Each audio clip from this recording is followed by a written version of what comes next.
Hello and welcome to Year 3 English with me, Miss Dowley.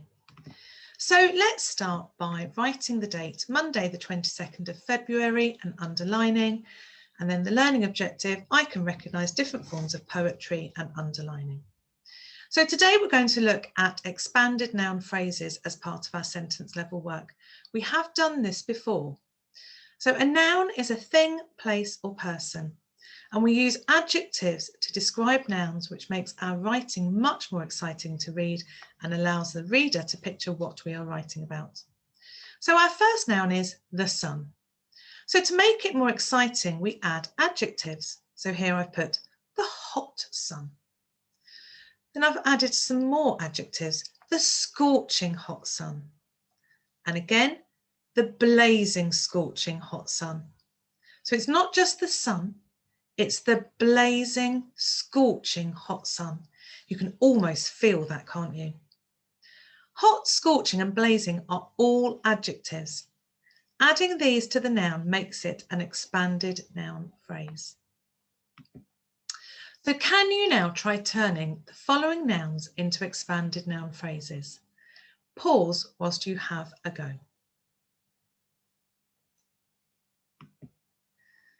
So today we're going to look at two poems and I'm going to read these for you. The first one is called The Juggler of Day by Emily Dickinson. Blazing in gold and quenching in purple, leaping like leopards to the sky, then at the feet of the old horizon laying her spotted face to die. Stooping as low as the otter's window, touching the roof and tinting the barn, kissing her bonnet to the meadow, and the juggler of day is gone. The next poem is called Solar by Philip Larkin. Suspended lion face spilling at the centre of an unfurnished sky, how still you stand, and how unaided, single stalkless flower you pour unrecompensed. The eye sees you simplified by distance into an origin, your petalled head of flames continuously exploding. Heat is the echo of your gold. Coined there among lonely horizontals, you exist openly. Our needs hourly climb and return like angels. Unclosing like a hand, you give forever. So now I'd like you to try reading the poems yourself. You might need someone to help you with that, or you can just rewatch mine. Can you perform them out loud to someone else? You may even want to use actions. Have a try at that. Now we're going to look at the poems in more depth. What are both poems about? How are they different to a story? And what features do you notice? So let's have a quick look at Solar. And I've just written a few things here. So the poem is about the sun.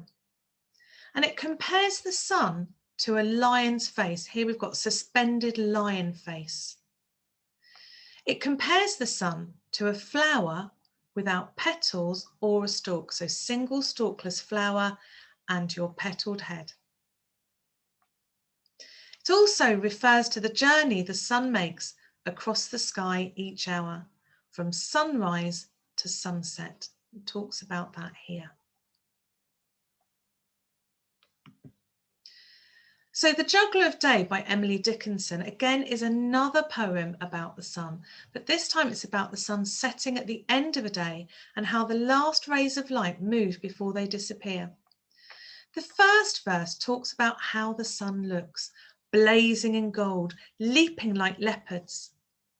The second verse talks about what the sun is doing, stooping as low as the otter's window, touching the roof and kissing her bonnet. So these poems are both about the sun. They are made of ideas, not necessarily sentences. Poems don't tend to use sentences in the conventional way that we do when we're writing a story, and punctuation sort of goes out of the window. They have ideas that are quite short, So you'll notice that on the poems, they might have one line for an idea, or it might go over 2 lines. It compares the sun to an object, so the suspended lion's face. It gives the sun personification. Personification means we make it human, we give it human-like features. So they've got there touching the roof. Well, the sun can't really touch the roof because it doesn't have any arms and legs, but in the poem it touches the roof, it kisses her bonnet. Both poems celebrate the sun, and they use rich vocabulary such as expanded noun phrases like single stalkless flower. So this week, not today, we're going to be writing our own poem about sunrise. Now, the features we have talked about are in our toolkit, so let's have a look now. So our purpose and audience. I can write a poem to entertain that celebrates the sun. The impact on the reader. So we want them to read the poem and know it's about the sun, but without us telling them. That's quite tricky. So we're not going to tell them it's about the sun. We're not going to mention the word sun, but the reader will know from our poem it's about the sun. They'll realise what time of day it is, because we're going to do ours about sunrise, so when the sun comes up. And we will get the reader to create the imagery in their head. Our techniques are going to be short lines, one-word lines. We're going to use something called onomatopoeia. That's where words sound like what they are describing. So things like bang, crash, wallop, meow. We're going to use some personification. We're going to give the sun human characteristics. We're going to use some similes, and I'm going to teach you that in one of the lessons this week.